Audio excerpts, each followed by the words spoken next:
Hello and welcome to Truth in Advertising. I am your host, J. Matt Wygant, and the ad I've got for you today is it's really a Valentine's Day ad.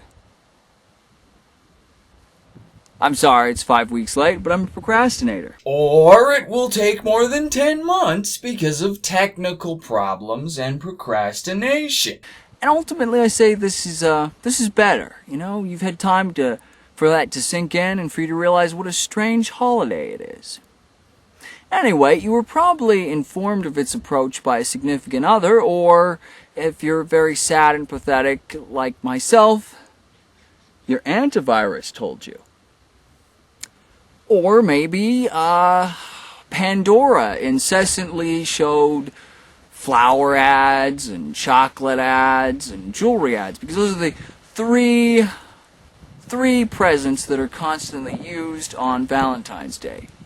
Now, whenever I was to switch a station or skip a song, they rewarded me by showing the same damn chocolate ad over and over again.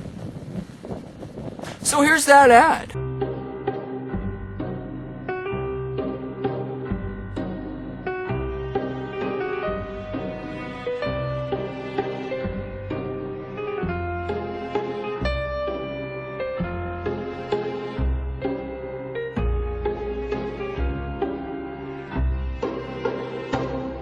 Real fruit surrounded by silky, smooth Dove dark chocolate. New Dove fruit. Choose a pleasure less ordinary. Chocolate-coated fruit brought them together. It won't last.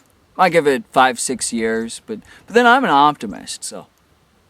You may have noticed that every advertisement, or nearly every advertisement, is basically a miniature story, complete with all the things stories usually have. A protagonist, there's a conflict or dilemma, and they use the product to solve that conflict or dilemma by the end. They go through a story arc in the span of 30 seconds.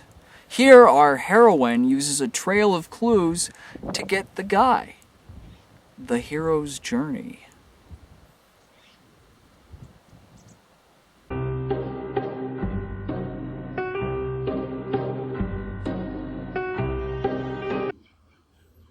How did she get the newspaper to the table without being seen? Ninja. You know, he didn't actually see her walk over because she's a ninja. But if someone found a newspaper with mystery written in and they didn't see who left it, they might think they were in mortal peril. Mystery? Someone's trying to kill me. Again. But he decided it was fine, so he went on a hunch to walk into the darkly lit stacks.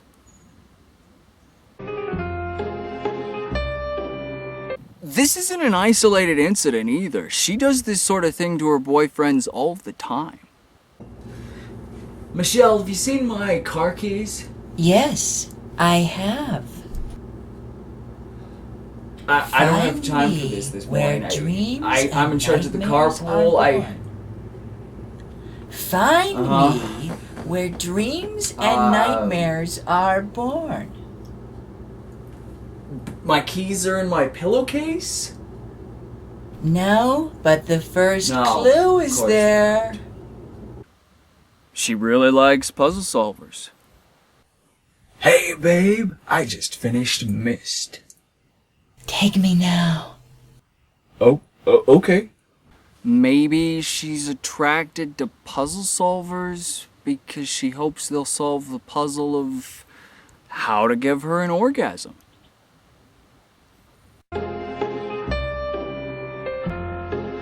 So from Take a Leap, he realized that it was a book called Free Your Mind, which just happens to have skydivers on the cover. Now, either he already knew that book, or he spent 45 minutes looking through the shelves to find a book that would fit that clue. He really likes puzzles!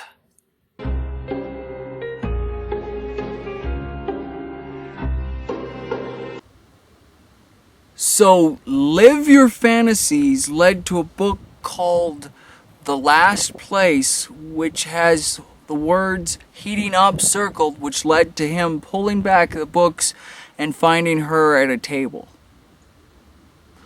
Those things don't lead to each other. But then I'm expecting too much from a 30-second commercial. I mean, really, it's a small bookstore / coffee shop. He could have just looked around for 2 minutes and found her. Yeah, you know. Real fruit surrounded by silky, smooth Dove dark chocolate. New Dove fruit. Why is there always molten chocolate pouring onto things in candy ads? Most candy ads have something like this, and I have 3 theories as to why. Theory 1, it's just a fancy way of showing you what's inside the candy or candy bar. Like, take this slowed down Snickers ad. See? You can see that there's peanuts in it and caramel, and it passes through a wall of chocolate. Wow, that's some impressive CGI there. Or do you think it's a practical effect? No, it's probably CGI. These parts of the ads are there to inform you what is in these various candy bars, as if you were an alien being who had not grown up in a society where you've had candy since you had teeth. What? Twix is cookie with caramel covered in chocolate? New information! To me! Theory 2. The chocolate and so forth merely looks more appetizing when in a melted state being poured on things. I mean, take the ad I'm reviewing, for instance. Look at how much better it looks when it's molten chocolate pouring onto it. But then when it solidifies, oh, it just looks horrible, horrible. Clearly people would prefer to ingest molten chocolate and caramel and so on, regardless of how badly it burned their esophaguses. Esophagi? What's the plural of that? Theory 3. By showing the chocolate and other component parts like this, they create the illusion that it is very pure. You see, the truth of the matter is, chocolate is not very bug-free. The average chocolate bar contains about 8 insect parts. You see, the FDA allows 60 insect pieces per 100 grams of chocolate. Anything more they reject, but 60 or less is fine. I've made my peace with it. People who are allergic to chocolate are actually allergic to cockroaches. They're reacting to the roach pieces. But these images show how tasty and bug-free the product is. You know that whole miniature story thing I brought up? I really shouldn't have done that, because this product doesn't actually help the protagonist get the guy, does it? I mean, she could have been eating anything. She's just kind of eating them during the commercial. She could have been eating anything. Could have been a big bag of potato chips, box of half-frozen waffles. She was just taking huge bites out of it. It really could have been anything. Didn't have to be chocolate-covered cranberries. I mean, the product didn't actually help her get the guy. It was a clue trail, something she did. It's kind of unintentionally empowering by Dove chocolate there, that they don't really need their product to get what they want in their love life. So there you go. The product didn't help here. It really doesn't fit the whole miniature story thing. Maybe if the product had been more important in luring him to the back, like say like how Elliot led E.T. with a trail of Reese's Pieces. She could have just had a trail of chocolate-covered cranberries to lure him to the back of the store. Yeah. That's strange. There's a trail of chocolate heading to the back of the bookstore. You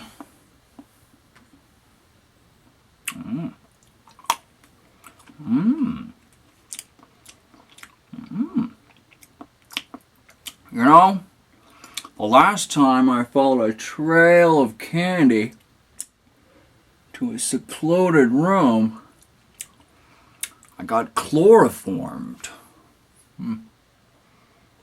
Woke up in that weird cult to a deity with an unpronounceable name.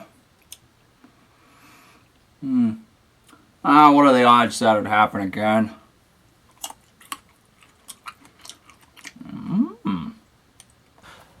So earlier I said Valentine's Day was a strange holiday, and it really is. Because you got your three ubiquitous gifts, flowers, which are cut, so they'll be dead in a few days.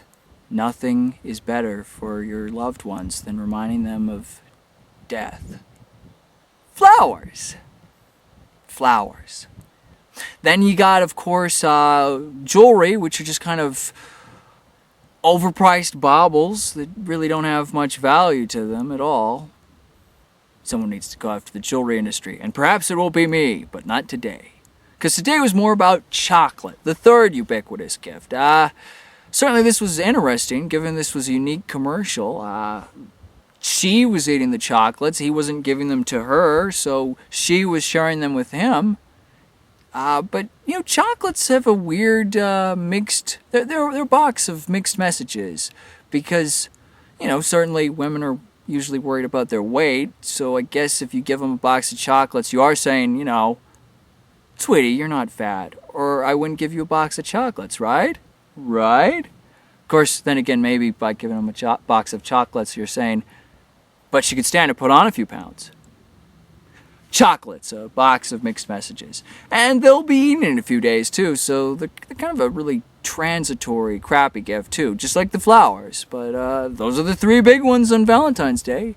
For your protection, not my own protection from embarrassment, I have muted some parts here because past me seems to have gone into a bitter, mad rant about Valentine's Day.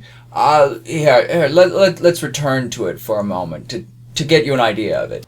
Which kind of makes Valentine's Day about prostitution, although prostitutes never do exchange their services for flowers or chocolates. You see, clearly by this point the sun had driven me mad. I think what past me was trying to convey was that on Valentine's Day, sex is pretty much a guaranteed thing, so when you bring your special someone flowers or chocolates or whatever, you're kind of buying sex. Perhaps he has some point, though they do sound like the jumbled ravings of a madman. A more important thing about Valentine's Day would be to say, why is it always the same three gifts? Why not get something that actually matters? Anyway, I think we'll call it quits here. Until next time, this has been J. Matt Wygand with Truth in Advertising.